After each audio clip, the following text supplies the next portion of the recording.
ভাই আপনার বিয়ের মোহর কত ছিল? হ্যাঁ, 1.5 লাখ তো অনেক টাকা ছিল। কবে বিয়ে করছেন আপনি? কত বছর হয়েছে?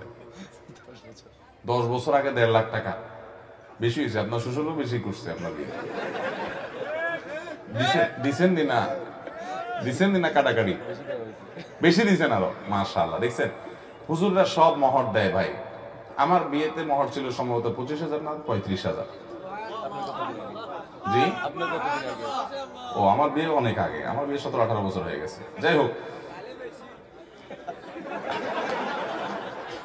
কেমনে বেশি ভাই?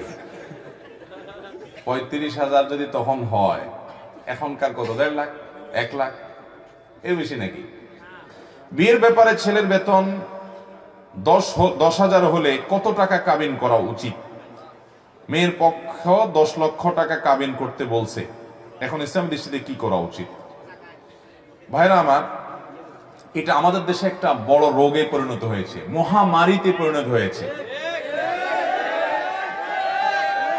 ব্যাপার কি? সব নানায় তাকে শুরু করছে কেন ভাই? বিপদে আছেন সব। মেয়ের বাবা যারা আছেন ভালো করে শুনে রাখেন, খুব সিরিয়াস কথা। আমি বিভিন্ন সময় বলার চেষ্টা করি, বিয়ে বরকতপূর্ণ হওয়ার জন্য 3টি পূর্ব শর্ত আছে। কোরআন হাদিস ঘাঁটলে, আমাদের বর্তমান অবস্থাকে রিয়েলাইজ করলে, গবেষণা করলে প্রতীয়মান হয় যে 3টি বিষয় আছে, যে বিষয়গুলো থাকলে বিবাহ বরকতময় হবে। আমি সবসময় বলার চেষ্টা করি, ভালো করে শুনে রাখেন।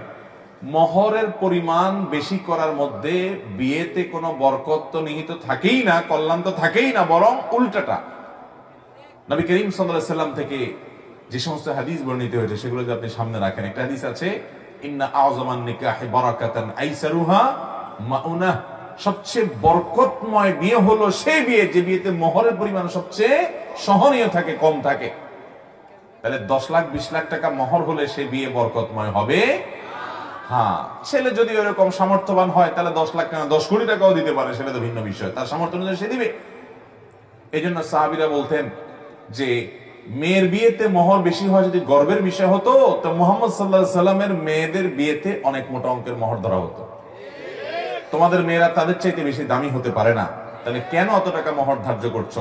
আজ বিয়েকে কঠিন করা হচ্ছে, শুধু মোহর কেন, বিয়েতে এতগুলো বাজার লাগবে, না হলে ছেলেকে খোঁচাখুচি করা হবে, এত সব মানুষ খাওয়াতে হবে, না হলে বিয়ে করতে পারবে না। বিয়ে মানে একটা মহা কঠিন কাজ, ঠিক না বে ঠিক? শুধু আমাদের দেশে না,